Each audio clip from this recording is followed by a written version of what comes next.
Win big with new DRF All Access past performances. With one best-in-class product, you now get all three past performance formats. Go to DRF.com and use coupon code 1FREEPP for a free single card today. Hi, everybody. Dan Illman, Mike Beer, taking a look at the first leg of a 50-cent pick four at Belmont at the Big A on Friday. It's the first of two graded stakes races. This is the Grade 3 Futurity, 3/4 of a mile for 2-year-olds on the outer turf. Before we take a look at the field, check out this deal available on DRF.com. 10% off all DRF past performances. Use the coupon code DRFTV10, and there is your QR code right now to begin shopping. Let's take a look at the field for the Grade 3 Futurity. 8 2-year-olds in here, and what do we get from the number 7 Mentee? Trying turf for the first time. He is the full brother to Fierceness, who might be the Breeders' Cup Classic favorite. Trying turf.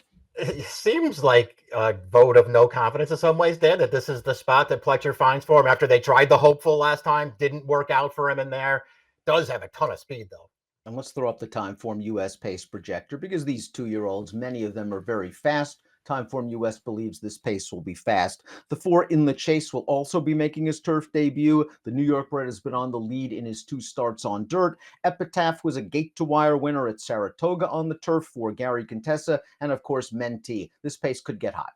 Yeah, it could. We'll see how it plays out. I mean, when I looked at it, I didn't think In the Chase was faster than Mentee early in this race, but I guess we'll see what happens with the surface switch for both of them. I know Epitaph showed speed in his debut as well against New York breds. I didn't see him being fast enough to make the lead in here.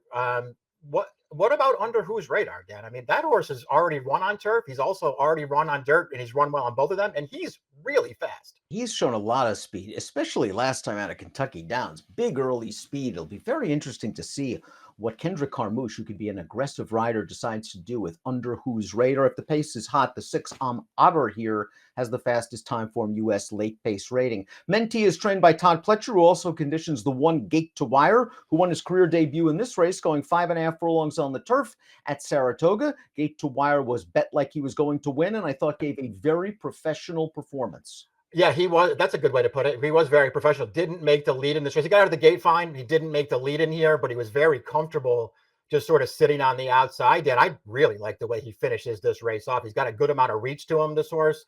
He is clear under the wire. He seems professional. He seems very handy to me.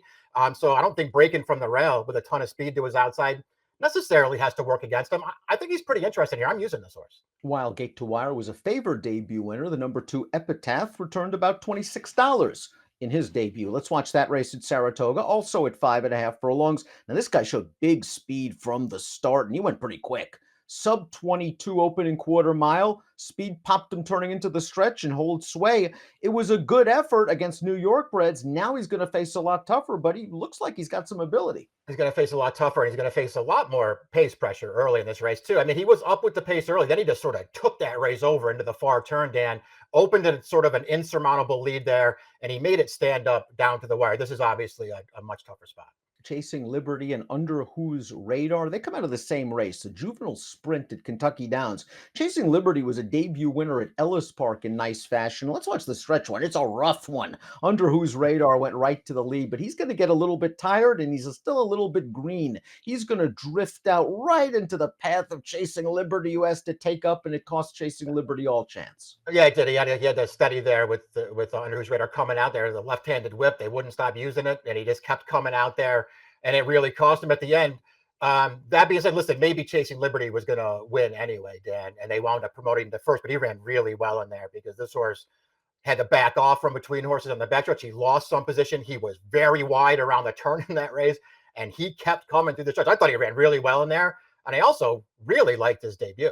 Really great learning experience, good fitness builder over a testing course, and might find a race with pace. Maybe he can sit behind and make that late rally count this time. The 4 is In the Chase, New York bred for Carlos David, trying turf for the first time. By Weekend Hideaway, it's too early to tell how they'll do on turf. 0 for 7 with first-time turf runners. The dam went 0 for 6 on turf. She has foaled 1 turf winner. I wish there was a little bit more grass in the pedigree. Yeah, I mean, there's a little bit of turf, but it doesn't seem like it's a big move up pedigree, Dan. His 2 dirt races are fine, but he's just one of those horses who's going to have to be quite a bit better on turf than he is on dirt if he's going to win here. You mentioned that the 5 under whose radar is fast. He sure was on dirt at Saratoga in his debut. In the blink of an eye, he was in front and he kept right on rolling. And it was interesting that Maker ran him in that rich race on turf last time out, and he sure didn't embarrass himself. He's still a little bit green. He got tired going 6.5, but he turns back to 6, and he figures right there when they turn for home. Yeah, I think so too. I mean, he's got that versatile pedigree anyway, but he said we already know that he can handle dirt, but he certainly handled turf last time because he really had to use his speed in that race. Then he took pressure up there all the way, put the pace pressure away, and then he was very game when Chasing Liberty came for him in the stretch. I don't know, man. I like both of his starts. I know there's other speed for him to deal with in here, but it's a dangerous horse. He can run.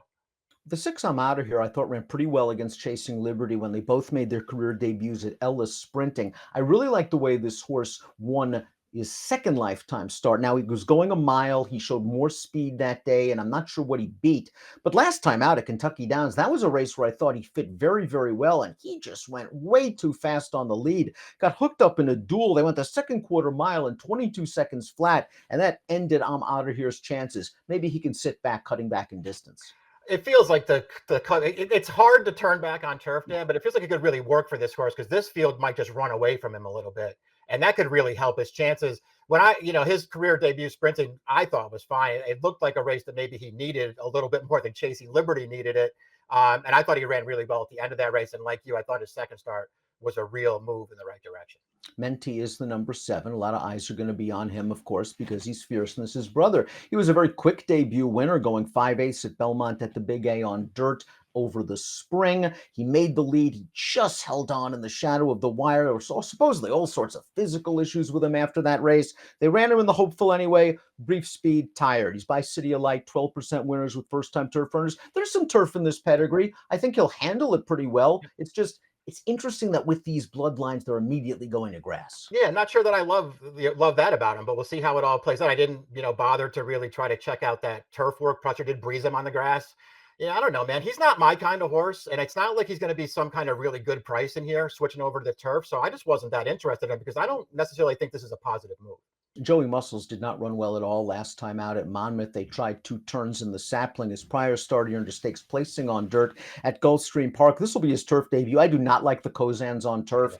4% winners with first-time turf runner, but the female family does have some turf ability. The dam won on the surface. She's foaled 1 turf winner, and she's a half to a graded place turf sprinter. Yeah, I'm with you. There's some turf on the bottom, but I don't like this sire. I don't like their progeny on the grass there. And listen, if I was going to take one of these horses switching surfaces for the first time in here, it wouldn't be this horse. Let's take a look at our top selections. Race number 5, Belmont at the Big A on Friday, the Grade 3 Futurity. You saw the trouble Chasing Liberty had in the stretch last time out. A very solid debut performance and might get the right trip here.